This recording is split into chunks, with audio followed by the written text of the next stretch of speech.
Hi, Sis. Firstly, thank you for joining us today and taking out your time to be with us. Thank you so much for inviting me and having me here. Great. Sis, so let's talk about, this year. This was an important year for you. Uh, you went on to represent India at the Paris Olympics. Uh, how was that experience, and how would you like to summarize your takeaways from that? So Olympic that this was my first Olympics and that wasn't went so well. But the point is कि I have learned a lot of new experiences that I had in Olympics.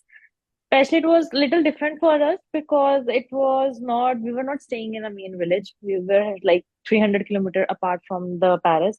So it was more of like that we are same in that how it World Cups happened to us. It was not like the games because in Asian Games and the World University Games we were in a village. So that was a bit different for us. That it was not seem like that these are the games. It was just like a normal tournament. But the major difference I felt was that before, like in other tournaments, we never get the so much of attentions before the competitions. If you win a medal, then it will be always be highlighted. But in this Olympics, it was like more before it was so highlighted. So that was the one thing that I felt it was a major difference. And other thing, I think experience-wise, it was a good experience and participating in first Olympics, and it was, I think, in it itself, it was a good thing for me. Great. Sis, I did not know कि आप लोग village में नहीं थे, पर ऐसा ऐसा क्यों? बिकॉज ट्रेवल ही हमारा वो 4 से 5 घंटे लगता, सो दैट्स वाई उन्होंने 3 विलेज थे वहां पे, main village, shooting village, and then I think एक और था सीलिंग के लिए, वो अलग था, so there were 3 villages in itself. हम सारे अलग अलग थे.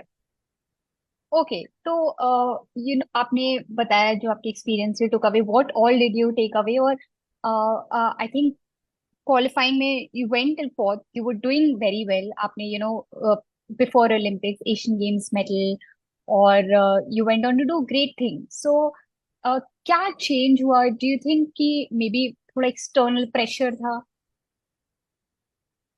आई थिंक कि इन स्पोर्ट्स में एक होता है कि एक मैच ऐसे चला गया, बट वो मुझे लगता है कि मेरा दिन नहीं था, because everything was perfect. It was not like कि कुछ मुझे प्रॉब्लम आ रही थी, बट वो ऐसे था कि वो उस टाइम पे वो परफेक्टली वो शॉट जा ही नहीं रहे थे.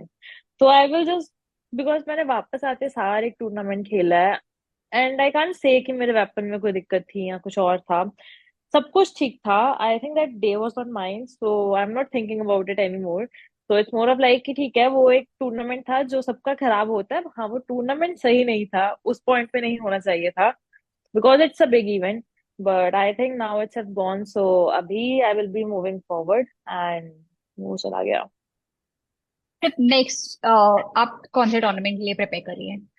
मैं अभी पार्टिसिपेट कर रही हूँ, वर्ल्ड यूनिवर्सिटी चैंपियनशिप चल रही है, दिल्ली में ही है. सो अभी मेरा 11th मैच है, ग्रेट। सिर्फ स्टार्ट हो चुकी है. Super.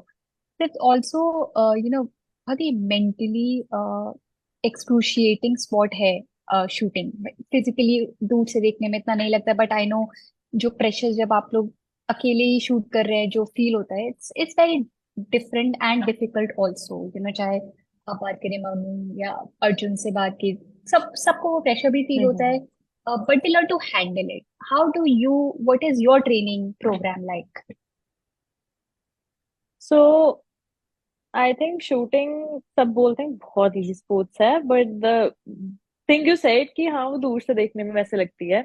When you enter into the shooting range, और जब आप रेंज पे होते हो, तो आपको आपका हर एक एक मसल, हर एक एक ब्रीथ, हर एक एक वो आपके बॉडी में जो भी हल्का सा भी हिल ही रही है कोई चीज या आपका थॉट है, वो इतने क्लियरली आपको पता चलेगा कि आई थिंक उतने क्लियरली आपको कभी वो फील ही नहीं होता जब आपको उस पॉइंट पे फील होता है.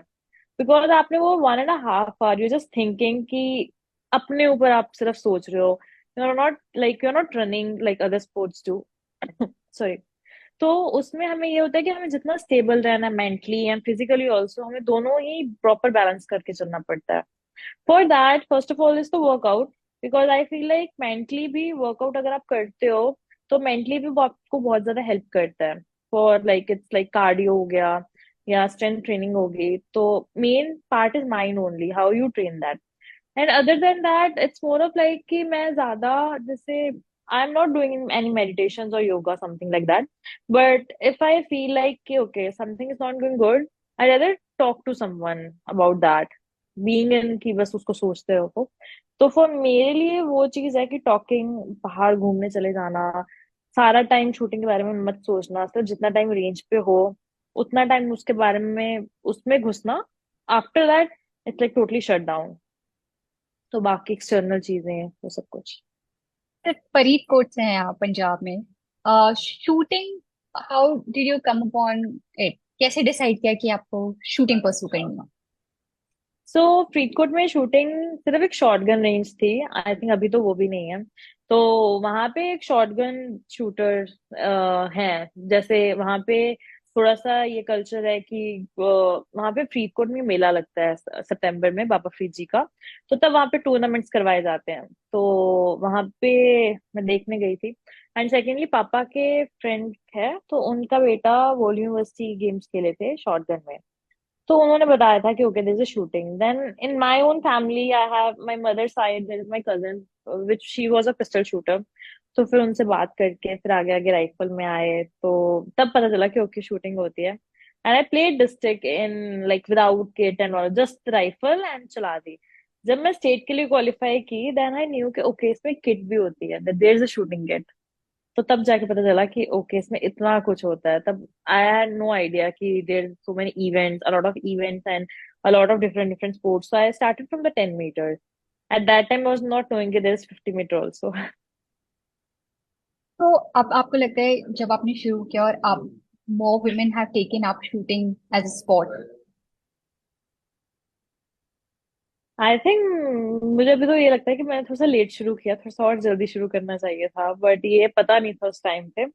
बट इट वाज लाइक कि okay I will just try.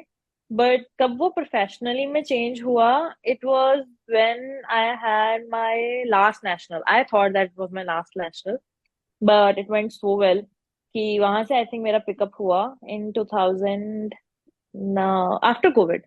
After Covid when I just cleared the NEET exam, and I was like, okay, the last nationals, I will be going to the college, and I won't be pursuing the shooting. But I think after that, when I entered into the team, and that point, like for 2 years mostly, like I came to team 2022 in the senior team. So from 22 till 24, I think जो वो पूरा सफर रहा है, that was like very great and so amazing. तो वहां से तब पता चला कि ओके अब ये प्रोफेशनल है, एंड बाकी सब कुछ अभी स्केड्यूल है। सिर्फ NEET is a very difficult exam to pass, और देखा जाए the societal setup of a country, हाँ जी। प्रोबेबली बच्चों को काफी पुश करते हैं नीट। तो आपके फैमिली और का कितना सपोर्ट रहा है ऑब्वियसली आपके डिसीजंस में? Because and is there a future plan to pursue that also? Now तो I have left it, now I am not pursuing it either, because the point is कि college ने उतनी help नहीं की। And the mostly it's like कि medic I was in a government college, so they had a lot of restrictions in it. But medically, because COVID था, and वो 2 साल like I was not knowing where my rifle is। तो बिल्कुल rifle में सिर्फ और सिर्फ पढ़ ही रही थी। तो दैट 2 years जब मैंने छोड़ना था, तब मुझे वो याद आ रहा था कि I have worked hard for this also and I am not leaving it.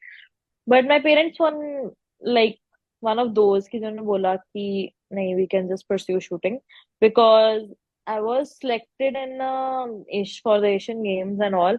And then they decided कि नहीं, and very few people were the one who told कि नहीं, let her be the athlete, कि athletes बहुत कम है, we have a lot of doctors, so let be the one of them। तो वो एक चीज है कि I think it's really good कि कुछ लोग हैं जो वो ये चीज सोचते हैं। ऑल्सो नेशनल स्पोर्ट्स पॉलिसी का ड्राफ्ट आ रहा है, और आपने बताया कि आपके कॉलेज से बहुत परमिशंस नहीं थी, and its studies are exhausting specially for a professional shooter. तो आपको लगता है कहीं ये हमारी कंट्री में लैग कर रहा है, where sports person are not given बहुत ज्यादा इम्पोर्टेंस, और एक बैलेंस हिट होना चाहिए? अगर आप अंतरराष्ट्रीय स्तर पर भारत का वो कर रहे हैं प्रतिनिधित्व, तो कॉलेज वगैरह में आपको वो छूट देनी चाहिए? आपको लगता है एक बैलेंस होना चाहिए हमारे एजुकेशन सिस्टम में? मैम आप कॉलेज की बात कर रहे हो, school also I was not allowed. Like मैंने स्कूल में I started in 9th standard and मेरे स्कूल में एक रूल था कि अगर हम 9th स्टैंडर्ड बहुत स्ट्रिक्ट था, बल्कि वी ऑलवेज हियर कि 10th is the more of like कि डिफिकल्ट है, बट हमारे स्कूल में 9th डिफिकल्ट थी बिकॉज वो आपको फेल कर देते हैं and then you are like you are not allowed to go in the 10th standard. या तो you will pass the 9th standard and you will if you are not pass they will just kick out you of the school और you will do the 9th again in that school, क्योंकि उनको अपना result खराब नहीं करना था। And my school didn't supported the like any sports. They have a sports, but उनको बिल्कुल नहीं है कि कोई स्पोर्ट्स में जाए। They just want कि स्टडीज हो। तो जो ये नेशनल ड्राफ्ट आया है और सर ने मीटिंग की थी तो उसमें मैंने ये पॉइंट बोला था कि if you are talking about कि हमें शुरू करना है कि नए बच्चे आए, वो नए बच्चे आ ही नहीं सकते बिकॉज स्कूल के पास है स्पोर्ट्स दिखाने के लिए है, but they didn't allow the childrens to go. If अगर स्पोर्ट्स पीरियड भी है तो यू विल ऑलवेज सी कि टीचर्स टेक दैट कि नहीं मुझे अपना सिलेबस खत्म करना है, तो children are not allowed to go to the sports period. So वो एक चीज बोली है कि अगर हमें शुरू से वो चाहिए तो हमें पहले स्कूल लेवल ग्राउंड लेवल पे शुरू करना पड़ेगा। तो ये बहुत ज्यादा इम्पोर्टेंट है कि पहले स्कूल से ही बच्चों को स्पोर्ट्स में भी डाला जाए। बहुत स्कूल्स हैं जो स्पोर्ट्स को आगे लेके जाते हैं एंड आई थिंक उन स्कूल्स में से बच्चे निकलते हैं। यू कैंट से ना कि if a class is of 40 students, 40 के 40 will be the first in your school or something like that. So there is always बिल्कुल a different kind of.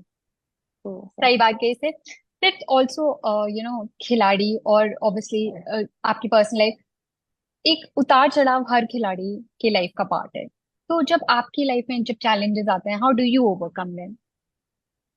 I think मेरे पेरेंट्स ने मुझे इतने challenges मेरे पास आने नहीं दिए, but yeah, they think, but it's always like कि we also know what is going on and उनके लिए वो एक चीज होती है कि हाँ ये सिर्फ एक थोड़े टाइम का ही टाइम पीरियड होता है और वो चला जाता है। तो for that it's always like I have good people around me जिनसे मैं बात कर लेती हूँ and they always support me. तो I think that is very main that you should be surrounded by a good people, positive people, जो आपको पता है कि चाहे कुछ मर्जी हो जाए कि they are with you, your friends, your families. I think families is always there, but at my age, like between this teenage and this 20 till this age में, it's always like you found out the friends and the group of your friends. So I think वो भी बहुत important है कि आप किन को choose करते हो अपने near dears में। बिल्कुल। सिर्फ और ये आपका जो ऑनगोइंग टूर्नामेंट चल रहा है उसमें किस तरह के ओपोनेंट्स हैं? What is your game plan अगर कोई है? Are you expecting a podium finish? अभी तो टीम्स आ रही हैं, but yeah, because last tournament I had in India was the World Cup Bhopal, and after that now I'm playing for the university. So I'm really excited that I should perform well. And after the Olympics, this is my first international tournament. तो me and Aishwarya हम दोनों खेल रहे हैं, तो hopefully हम दोनों इसमें बहुत अच्छा करें और जरूर पोडियम फिनिश और पोडियम स्टार्ट जरूर करें। थैंक यू सो मच सिर्फ हमसे बात करने के लिए। I think we had a great conversation and we had some great insight specially on the sports policy part, and all the best for your ongoing tournament. Thank you so much. I also had a great time talking to you.